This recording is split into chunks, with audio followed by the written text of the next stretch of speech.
Mock interview आपने दिया था? मॉक इंटरव्यू नहीं दिया। नहीं दिया था, डायरेक्ट इंटरव्यू में आप आए? सिचुएशन बेस्ड था। उन्होंने क्या पूछा था सिचुएशन था? कि उन्होंने ये पूछा कि अगर 200 लोग हैं, आप 100 लोगों को ही वहाँ पे स्थापित कर सकती हैं। यूपीपीसीएस का इंटरव्यू चल रहा है, चलिए डिटेल डिस्कस करते हैं कि इंटरव्यू का माहौल क्या रहा है, साथ ही क्या गाइडेंस आपको मिलने वाली है। मैम, सबसे पहले आपको कांग्रेचुलेशन यहाँ तक आने के लिए। अपने बारे में बताएं पहले। मेरा नाम श्वेता है। मैं वर्तमान में उत्तर प्रदेश सचिवालय में समीक्षा अधिकारी के पद पर कार्यरत हूँ। ओके मैम, जब आप इंटरव्यू हॉल में जाती हैं तो वहाँ का माहौल पहले बताएं। जब एंटर करती है तो माहौल क्या था आपके अंदर? क्या था, नर्वसनेस या फिर कूल थे? नर्वसनेस तो नहीं थी, लेकिन एक्साइटमेंट थी। अच्छा, एक्साइटमेंट था। मेरा पहला इंटरव्यू है तो थोड़ी एक्साइटमेंट ज्यादा थी। बाकी बोर्ड का माहौल बहुत अच्छा था। तो बहुत मुस्कुरा के क्वेश्चन पूछते हैं आपसे। आप कहाँ से हैं और अटेम्प्ट कितना है मैम? अटेम्प्ट तो मेरा 7th है और मैं हूँ आजमगढ़ से। ओके, आपके जॉब से रिलेटेड कुछ पूछा गया? जॉब से रिलेटेड बहुत पूछा गया कि आप किस विभाग में कार्यरत है, कौन सा काम आपको मिला गया है। अगर उच्च स्तर पे कोई आपसे बोले कि नोटिंग में ये चेंज कर दो तो क्या आप चेंज करेंगे कि नहीं, तो काफी पूछा उन्होंने। इंटरव्यू हॉल में सिचुएशन बेस्ड कोई क्वेश्चन रखा गया था? सिचुएशन बेस्ड हाँ। उन्होंने पूछा था कि जैसे मैथमेटिक्स में मेरा MSc है, तो उन्होंने ये पूछा कि अगर 200 लोग हैं, आप 100 लोगों को ही वहाँ पे स्थापित कर सकते हैं, तो आप अपने मैथमेटिक्स का उपयोग करके कैसे 100 लोगों को स्थापित करेंगे। और एक सर ने पूछा कि मैथमेटिक्स को, काफी सारे मैथमेटिक्स से उन्होंने क्वेश्चन पूछे, ज्यादातर मेरा मैथमेटिक्स से ही रहा। सिचुएशन बेस्ड क्वेश्चन वो पूछ रहे हैं। ओके, करंट ओरिएंटेड चीजें थी? करंट ओरिएंटेड नहीं एक भी नहीं क्वेश्चन? नहीं, करंट ओरिएंटेड कुछ भी नहीं थी। Core subject oriented? वही मैथमेटिक्स में मेरा MSc है, तो उन्होंने मैथमेटिक्स से चारों मेंबर ने मेरे से क्वेश्चन पूछा। जीएस से कुछ भी नहीं? जीएस से कुछ भी नहीं। ओके मैम, उन एस्पिरेंट के लिए क्या एडवाइस है जो 2024 को टारगेट करें, क्योंकि प्री सबसे बड़ी बाधा इस समय हो रही है, तो प्री के लिए कैसे डिजाइन करना है? प्री के लिए तो आप क्या करिए, घटना चक्र को पूरा अच्छे से सॉल्व करिए, घटना चक्र को अच्छे से सॉल्व करिए। इसके अलावा PYQ भी आप अच्छे से लगाइए।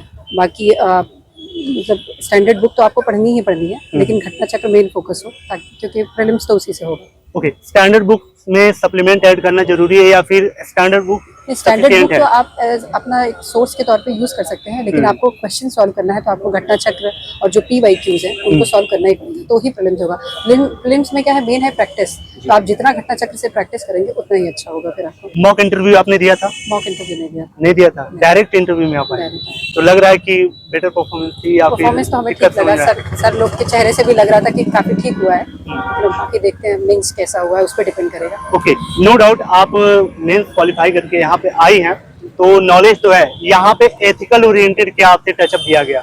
एथिकल ओरिएंटेड तो ज्यादा कुछ नहीं पूछा उन्होंने मेरे काम से पूछा, क्योंकि मैं ऑलरेडी समीक्षा अधिकारी के पद पर हूँ। ज्यादातर उनका काम से रहा मेरा। दूसरा, उन्होंने ये मैथमेटिक्स का खूब क्वेश्चन पूछा था, ना तो बहुत एथिकल ओरिएंटेड कुछ नहीं क्वेश्चन। पेपर 5 और 6 जो इस बार सबसे बड़ी चैलेंज हो सकती है लोगों के लिए, और डिसाइडिंग भी वही हो सकता है, तो उसको कैसे आपने टैकल किया था, डिजाइन कैसे किया? तो नंबर आएगा तब पता चलेगा, क्योंकि इस बार पेपर तो थोड़ा सा जैसा सोचा था वैसा नहीं आया था, पेपर 6 का स्पेशली। तो अब वो नंबर आएगा तब पता चलेगा कि उसमें मार्किंग कैसी हुई है, क्योंकि पहली बार इंट्रोड्यूस हुआ है, तो उतना आइडिया नहीं है कि उसमें मार्किंग कैसी हुई है।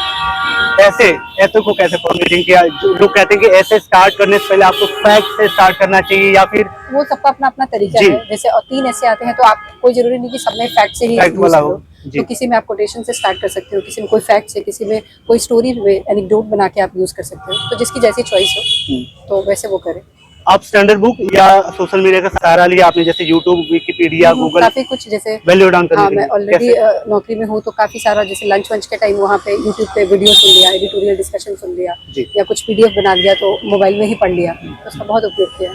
लोग कहते हैं यूपीपीसीएस डायरेक्ट फैक्चुअल बेस पे ज्यादा डिपेंडेड है, तो कितना ये सच है? क्या ये मिथ है या फिर सच है? देखिए, यूपीपीसीएस का प्रीलिम्स में उनका फैक्चुअल, वो कितना भी कंसेप्चुअल क्वेश्चन पूछ ले, लेकिन प्रीलिम्स में वो फैक्चुअल क्वेश्चन पूछते ही पूछते हैं। तो आपको फैक्ट्स पे तो काफी फोकस करना है। वो फैक्चुअल बहुत पूछते हैं। उनका कितना भी लोग कह दें कि पेपर बहुत टफ आएगा, कंसेप्चुअल आएगा, ऐसा नहीं होता। उनका फैक्ट पे उनका ट्रेंड वही है कि फैक्ट तो वो पूछते ही पूछते हैं। एक कॉमन क्वेश्चन मैं जानना चाहूंगा, मेजोरिटी की डाउट ये है मैम, जब कोई क्वेश्चन टैकल करता है तो उसमें 2 ऑप्शन आ रहे होते हैं, 2 ऑप्शन नहीं आ रहे होते, कभी कभी ऐसा, तो वो जो एलिमिनेशन मेथड लोग अपनाते हैं, या फिर नॉलेज गैप है आपका, इस माहौल से कैसे निकल सकते हैं? अच्छे अप्रोच कैसे लगा सकते हैं क्वेश्चन टैकल करते समय? 50% आपको श्योर है, 50% नहीं है, उसको टिक तो करना चाहिए, क्योंकि 50% चांस है आपका सही होने का। तो उसको टिक तो करिए, लेकिन कोशिश करिए कि बिल्कुल ब्लाइंड गेस ना करें। थोड़ा लॉजिक अपना लगा के, कुछ पढ़ा है उसको कुछ याद आए तो उसके बेसिस पे करें। फिर ये सबका बिल्कुल अलग अलग होता है कि किसको कितना, किसकी एक्यूरेसी कितनी है। एक्यूरेसी बहुत अच्छी है तो आप कम अटेम्प्ट कीजिए, लेकिन अगर आपकी एक्यूरेसी नहीं है तो ज़्यादा अटेम्प्ट कीजिए, क्योंकि फिर वो एक्यूरेसी नहीं तो नेगेटिव मार्किंग भी होनी है, तो फिर आपके उतने मार्क्स नहीं आ पाएंगे, तो प्रीलिम्स में से ही बाहर हो जाएंगे। फिर एक्यूरेसी पर डिपेंड करता है और ये सबका अपना पर्सनल है। कुछ लोग 110 अटेम्प्ट करते हैं, उसी में उनका क्लियर हो जाता है, कुछ लोग 135 अटेम्प्ट करते हैं तो होता है, तो ये सब पर्सन टू पर्सन वेरी करेगा। ओके, करंट थोड़ा वाइड करते हैं, नेशनल ओरिएंटेड, IR ओरिएंटेड या फिर अपने उत्तर प्रदेश ओरिएंटेड, कितना फॉर्मेट होना चाहिए और उसकी लिमिटेशन कितनी होनी चाहिए अगर आपको प्रीलिम्स के लिए? ओवरऑल यूपी PCS के लिए ओवरऑल तो अब तो क्योंकि जीएस भी मेंस में है तो आपको पढ़ना तो पड़ेगा। यूपी स्पेशल भी 2 पेपर ऐड हैं तो उनको भी एकदम मेंस ओरिएंटेड पढ़ना है, प्लस फैक्चुअल भी देखना है, तो बहुत वेटेज है। करंट का तो बहुत वेटेज है। नहीं मैम, मेरा क्वेश्चन ये था कि नेशनल ओरिएंटेड और इंटरनेशनल ओरिएंटेड और यूपी ओरिएंटेड, ये जो करंट अफेयर होते हैं इसकी लिमिटेशन क्या होनी चाहिए यूपी PCS ओरिएंटेड में पूछना चाहता तो एक मैगजीन तो आपको प्रॉपर फॉलो करनी पड़ेगी, कोई मंथली मैगजीन। मंथली मैगजीन एक प्रॉपर फॉलो करी तो इससे आपका नेशनल और इंटरनेशनल हो जाएगा।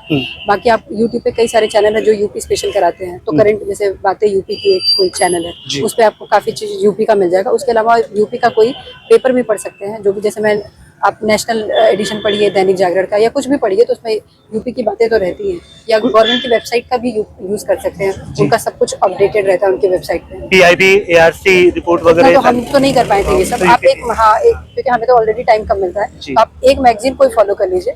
उसके अलावा आप ये करिए कि जो भी इंटरनेट का उपयोग करिए, तो यूट्यूब वगैरह से काफी कुछ कवरेज हो जाता है करंट अफेयर में। ओके मैम, स्टैंडर्ड बुक सब लोग जानते हैं कि क्या स्टैंडर्ड बुक है जी, उसके साथ सप्लीमेंट की अगर बात करें कि पॉलिटी के साथ क्या सप्लीमेंट, स्पेक्ट्रम के साथ क्या सप्लीमेंट, सब्जेक्ट ओरिएंटेड बात करिए आप थोड़ा। तो अगर प्रीलिम्स की बात है तो वो आप घटना चक्र पढ़िए उसके साथ, क्योंकि आप पढ़ तो लेंगे लेकिन घटना चक्र से जब तक सॉल्व नहीं करेंगे तो आपको प्रॉपर आइडिया नहीं लगेगा कि कमीशन किस तरह का क्वेश्चन पूछता है। तो घटना चक्र को सॉल्व करिए तो आपको आइडिया लग जाएगा। उसके अलावा टेस्ट सीरीज लगाइए प्रीलिम्स के लिए तो आइडिया लग जाएगा।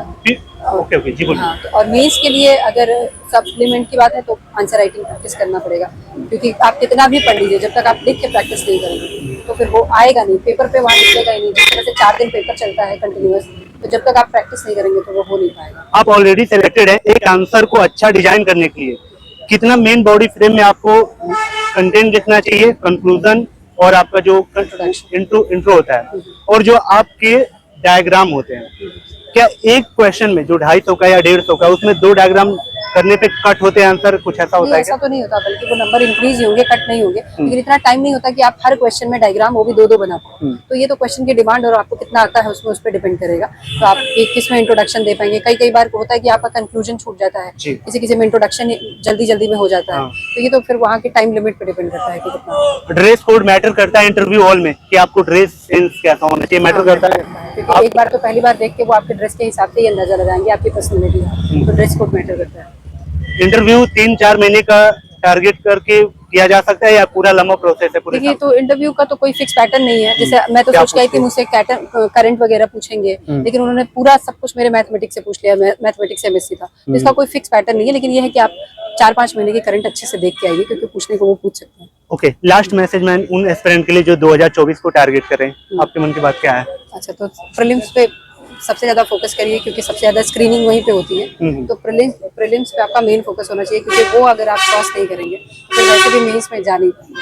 तो अभी तो बहुत कम समय बचा है, तो सबसे ज्यादा प्रीलिम्स पे फोकस कीजिए, घटना चक्र खूब लगाइए, टेस्ट सीरीज सॉल्व कीजिए। बाकी तो ऑल द बेस्ट है सबको। Wish all the best ma'am आपको भी कि अगली बार हो तो आप प्रॉपर SDM ही बने। और गाइस, ये वीडियो आपको वैल्यूएबल लगी हो, कैसी लगी कमेंट सेक्शन में कमेंट करें। साथ ही आपके जो क्वेश्चन है वो भी कमेंट करें। जहाँ तक सुरक्षित रहे, तब तक thank you so much and bye bye.